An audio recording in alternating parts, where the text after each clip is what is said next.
Hello दोस्तों, welcome back to Sindhi रसोई। दोस्तों, आज आप सबके लिए लेके आई हूँ सिंधियों का वर्ल्ड फेमस ब्रेकफास्ट दाल पकवान की रेसिपी। इस ब्रेकफास्ट के आगे और कोई ब्रेकफास्ट टिक ही नहीं सकता। और खास बात यह है आज के पकवान की, इसे हमने बनाया है बिना मैदे के। उसके बाद भी एक एक पकवान बना है इतना क्रिस्प कि आपको लगेगा ही नहीं कि आपने इसे बिना मैदे के बनाया है। बहुत ही ज़्यादा टेस्टी रेसिपी है। आज हम दाल पकवान बनाने के लिए जो चटनियाँ यूज़ करेंगे वो भी मैंने घर पे ही बनाई है। तो यहाँ पे 100 ग्राम इमली को मैंने 1 कप पानी में 1 घंटे पहले भिगो दिया था। अगर आपके पास टाइम कम हो ना दोस्तों, तो आप क्या करना, पानी उबाल लेना और उबलते हुए पानी में इमली डाल के ढक के 15 मिनट के लिए छोड़ देना, तो भी इमली फूल जाती है। अब मैंने इसे अच्छे से अपने हाथों से मथ के छान लिया है। इसमें डाल दिया 100 ग्राम गुड़। अब इसे चढ़ाऊंगी गैस पे। हाई फ्लेम पे इसे हम उबलने देंगे जब तक कि गुड़ अच्छे से मेल्ट नहीं हो जाता। ये देखो, गुड़ पिघल गया है। अब इसमें मैं डालूंगी 4 चम्मच चीनी के। दोस्तों, चीनी डालने से जो हमारी चटनी है ना, इसमें बढ़िया ग्लेज आता है, साथ ही साथ इसका टेस्ट भी बढ़ता है। अब हम इसे बॉईल करेंगे जब तक कि चटनी गाढ़ी नहीं हो जाती। ये देखो दोस्तों, 10 मिनट तक चटनी को हाई फ्लेम पे कंटिन्यूअसली चलाते हुए मैंने बॉईल करा है। अब आप देख सकते हो चटनी थिक हो गई है। तो इस टाइम पे हम इसमें मसाले ऐड करेंगे। आधा छोटा चम्मच सफ़ेद नमक, आधा छोटा चम्मच काला नमक, आधा छोटा चम्मच लाल मिर्च का पाउडर, 1 छोटा चम्मच भुने जीरे का पाउडर। दोस्तों, मैं सौंठ पाउडर नहीं डाल रही हूँ क्योंकि मेरे घर पे सौंठ वाली चटनी नहीं पसंद आती है। लेकिन आप यहाँ पे ना आधा छोटा चम्मच सौंठ पाउडर भी डाल देना। सारे मसाले अच्छे से मिक्स हो गए। गैस की फ्लेम को मैंने ऑफ करा, इसे रख दूंगी साइड में। अब हम बनाएंगे दाल। तो यहाँ पे 1 कप मैंने चने की दाल को 1 घंटे पहले भिगो दिया था। दाल बढ़िया से फूल गई। इसे मैंने अच्छे से 4 से 5 बार पानी से धो लिया। इसमें डाला पानी। अब डाल रही हूँ नमक और हल्दी पाउडर। आधा छोटा चम्मच हल्दी पाउडर और नमक अपने टेस्ट के अकॉर्डिंग हमने ऐड करा है। 1 इंच का टुकड़ा इसमें अदरक का कद्दूकस करके डाल दिया। साथ ही 2 हरी मिर्च को भी बारीक काट के इसमें ऐड करा है। कुकर का ढक्कन बंद करा। हाई फ्लेम पे इसे 2 विसल्स लगवाऊंगी और 5 मिनट के लिए दाल को लो फ्लेम पे पकाऊंगी। जब तक हमारे दाल में सीटियां आती हैं तब तक हम पकवान का डो लगा लेंगे। तो यहाँ पे 2 कप मैंने गेहूं का आटा लिया है। इसमें डाल रही हूँ 2 टेबल स्पून सूजी। दोस्तों, मैं आटे से बना रही हूँ। अगर आपको हमारे ट्रेडिशनल मैदे वाले दाल पकवान वाले पकवान खाने हैं तो आटे को बस आप मैदे से रिप्लेस कर देना, बाकी सारी चीज़ें सेम है। इसमें 1 छोटा चम्मच मैंने नमक डाला, आधा छोटा चम्मच जीरा और आधा छोटा चम्मच अजवाइन। अजवाइन और जीरे को ना ऐसे अपने हथेली से क्रश करके ऐड करना है। अब इसमें डाल रही हूँ 3 टेबल स्पून रिफाइंड ऑयल, लेकिन एक साथ नहीं डालेंगे। पहले मैंने 2 टेबल स्पून डाला। इसे अच्छे से मिक्स करूंगी।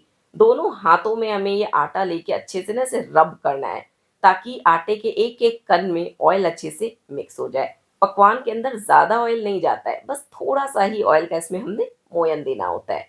ये देखो, इस तरीके से अच्छे से इसे रब करना, ताकि आटे के एक एक कण में ऑयल मिक्स हो सके। अब हम इसे चेक करते हैं। तो इस तरीके से थोड़ा सा आटा मैंने लिया, अपने हाथों में से दबाया, बट अभी ये बिखर रहा है। तो इसमें अब मैंने 1 टेबल स्पून ऑयल और डाला। टोटल यहाँ पे मैंने 2 कप आटे में 3 टेबल स्पून ऑयल डाला है। अब देखो, जब इसे होल्ड करूंगी ना अपने हाथों में कुछ सेकंड के लिए, तो देखो ये लड्डू के जैसा बाइंड हो जाएगा। ये देखो, 10-12 सेकंड इसे अपने हाथों में दबा के मैंने होल्ड करा तो ये लड्डू जैसा बाइंड हो गया है। अब इसमें थोड़ा थोड़ा करके पानी डालेंगे और इसका कड़क डो लगाएंगे। जैसे हम समोसे कचौड़ी का डो लगाते हैं ना, वैसे यहाँ पे डो लगाना है। पूड़ियों के डो से सख्त डो यहाँ पे लगेगा। और हाँ, पानी एक साथ मत डालना, इसी तरीके से थोड़ा थोड़ा करके पानी डालते जाना। आटा अच्छे से नीड हो गया है। इसे कवर करके रख दूंगी साइड में 15 मिनट के लिए। चलो, अब हम दाल चेक करते हैं। दाल में विसिल्स आ गई और अब ये डीप प्रेशराइज भी हो गई है। ये देखो, दाल में मैंने 3 विसिल लगवाई थी और लो फ्लेम पे इसे 10 मिनट के लिए रखा था। ये देखो, दाल बढ़िया से गल गई है और ये खड़ी भी है। ऐसी ही दाल हमें यहाँ पे चाहिए दाल पकवान के लिए। इसे ना थोड़ा सा ऐसे हम दाल घुटने से मैश करेंगे, ताकि थोड़ी दाल ग्राइंड हो जाए और थोड़ी दाल के दाने नजर आए। मतलब सेमी क्रश दाल यहाँ पे हमें चाहिए। कुछ इस तरीके से इसका टेक्सचर होना चाहिए। ये देखो, मतलब आधी दाल घुटी हुई हो और आधी ऐसे खड़ी खड़ी हो। और दोस्तों, दाल पकवान की दाल ना इस तरीके से थिक होनी चाहिए, ज़्यादा पतला इसे नहीं करना है। अब आटा 15 मिनट तक रेस्ट कर चुका है। इसे एक बार ऐसे बढ़िया से हमें नीट करना है। आप प्लेटफ़ॉर्म पे कर सकते हो, चॉपिंग बोर्ड पे कर सकते हो या फिर चकले पे भी कर सकते हो। इस तरीके से अच्छे से हम इसे नीट करेंगे ना तो इसके अंदर ग्लूटन फ़ॉर्म होगा, जिससे हमारे पकवान बहुत ही ज़्यादा टेस्टी बनेंगे। आटे को मैंने एक बार अच्छे से नीट कर लिया है। अब इसकी छोटी-छोटी लोइयाँ बनाऊँगी। लोई जो है ना वो पूरी से बड़ी होनी चाहिए लेकिन फुलके से छोटी होनी चाहिए। अब यहाँ पे मैंने एक फ्राइंग पैन लिया है। पकवान तलने के लिए दोस्तों आप कढ़ाई का यूज़ मत करना। इस तरीके से अगर फ्राइंग पैन का यूज़ करोगे तो कम ऑयल में आपका काम अच्छे से होगा। बट हाँ, अगर आपके पास नहीं है फ्राइंग पैन तो ऑब्वियसली आप कढ़ाई में फ्राई कर सकते हो, कोई इश्यू नहीं है, बट ऑयल ज़्यादा लगेगा। अब इस तरीके से छोटे-छोटे से यहाँ पे मैंने पकवान के पेड़े बना लिए हैं। कुछ पकवान मैंने बेल के रखे हैं, बाकी मैं आपको बेल के दिखाती हूँ। ये देखो, इसे ना पतला बेलना है दोस्तों, मोटा हमने यहाँ पे पकवान नहीं बेलना है। जैसे हम चाट पापड़ी के लिए पापड़ी बेलते हैं ना पतली-पतली सी, वैसे यहाँ पे हमें पकवान बेलना है। ये मोटा बिल्कुल भी नहीं होना चाहिए। फुलके से, चपाती से पतला होता है पकवान। तो यहाँ पे मैंने ऐसे-ऐसे बिल्कुल पतला-सा बेल लिया है। ये देखो। अब दोस्तों यहाँ पे पकवान को ना फोक से ऐसे प्रिक कर लेंगे। चारों तरफ हर जगह हमें इसे प्रिक करना है ताकि जब हम पकवान डीप फ्राई करें ना तो ये फूले नहीं। अगर हम इसे प्रिक नहीं करेंगे तो ये पूड़ियों के जैसा फूल जाएगा।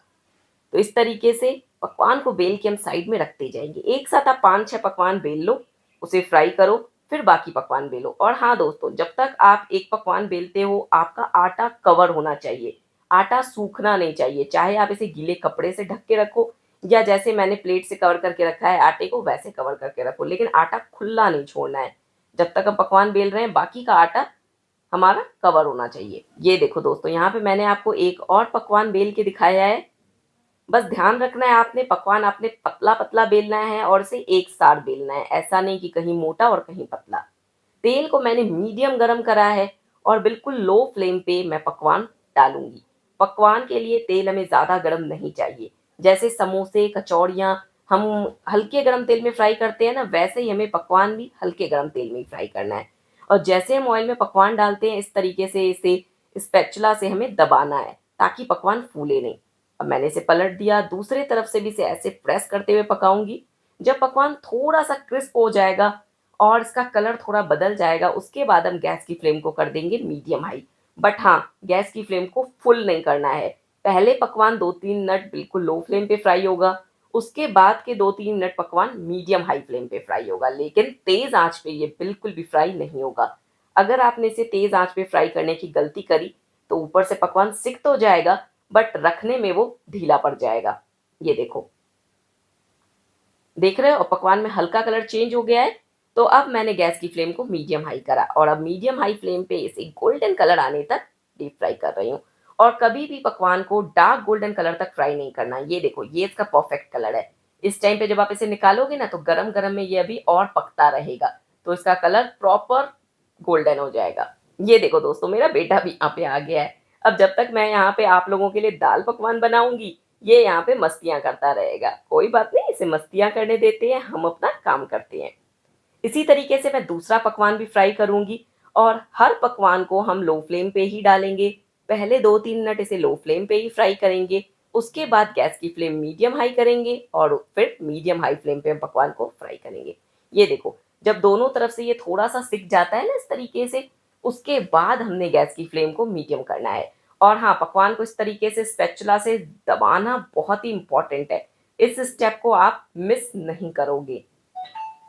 ये देखो, ऐसे दबाने से ना पकवान क्रिस्प बनते हैं और इसमें इवन कलर आता है। मतलब ऐसा नहीं होता है कि कहीं से पकवान लाल हो गए और कहीं से व्हाइट रह गया, ऐसा नहीं होता है। ये देखो, अब पकवान थोड़े क्रिस्प हो गए, तो अब मैंने मीडियम फ्लेम करी और मीडियम फ्लेम पे इसे गोल्डन कलर आने तक फ्राई करा है। इसे भी निकाल लूँगी इस तरीके से स्ट्रेनर पे ताकि एक्स्ट्रा ऑयल निकल जाए। अब ऐसे ही मैं सारे पकवान बना लूँगी, तब तक मैं आपको दिखाती हूँ धनिया पुदीने की चटनी बना के। यहाँ पे 1 कप मैंने धनिया लिया, 1 कप पुदीना, 2 हरी मिर्च, 1 गाँठ अदरक की और 1 छोटा प्याज़। ये देखो, प्याज़ को ऐसे लंबे स्लाइसेस में काटा है और अब इस मिक्स को ट्रांसफ़र कर दूँगी चटनी जार में। इसी के साथ डालूँगी इसमें नींबू का रस, 1 बड़े नींबू का रस यहाँ पे मैंने डाला है। स्पून से बोलोगे तो 1.5 टेबल स्पून मैंने नींबू का रस डाला है। 1 छोटा चम्मच जीरा, आधा चम्मच काला नमक और आधा चम्मच ही चाट मसाला इसमें ऐड करा है।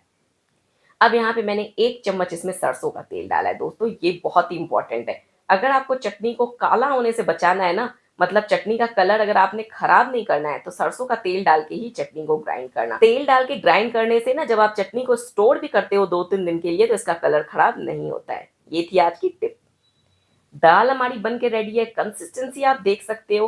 दाल को मैंने निकाल लिया है यहाँ पे सर्विंग बोल में। इसके ऊपर डालूंगी कुछ मसाले। तो यहाँ पे मैंने डाल दिया भुने जीरे का पाउडर, काली मिर्च का पाउडर, चाट मसाला, काला नमक, लाल मिर्च का पाउडर और आमचूर का पाउडर। अब यहाँ पे मैंने तड़का पैन में घी गरम करा, इसमें डाला हींग और जीरा। जीरा बढ़िया से तिरक गया है, इसमें डालूंगी थोड़ी सी कश्मीरी लाल मिर्च और इसे बढ़िया से पोर कर दूंगी तैयार दाल पे। हमारी टेस्टी टेस्टी दाल पकवान की दाल तो बनके कंप्लीट रेडी है। सारी चीजें बन गई हैं। अब आपको चेक कराती हूँ पकवान कितने क्रिस्पी बने हैं। तो अब दिखाऊंगी आपको पकवान की क्रिस्पनेस। आवाज़ सुनी आपने, कितने क्रिस्पी करारे यहाँ पे हमारे पकवान बने हैं। मैं आपको इसे तोड़ के भी दिखाती हूँ। ये देखो, बहुत ही ज़्यादा क्रिस्प बने हैं हमारे पकवान। तो चलो दोस्तों, अब आपको दिखाती हूँ कि दाल पकवान एक्चुअल में सर्व होता कैसी है। इस तरीके से हमने एक पकवान लेना है, इसके ऊपर डालनी है टेस्टी टेस्टी हमारी दाल।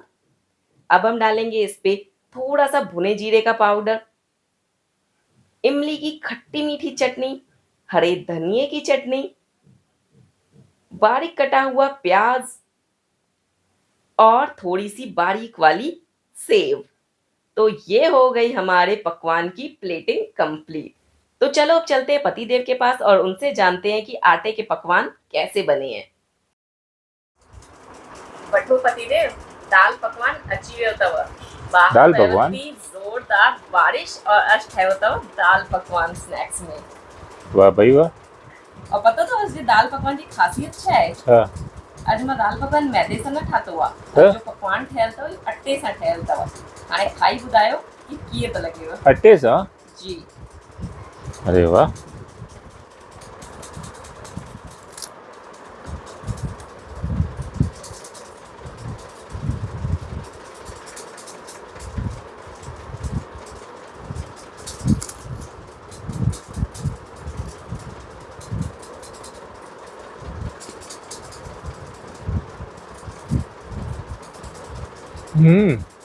खूब बढ़िया। मैदे वांगुरु ठहियो आहे पकवान? लगे ही कोन तो कि बिना मैदे जो है। अच्छा। Seriously amazing.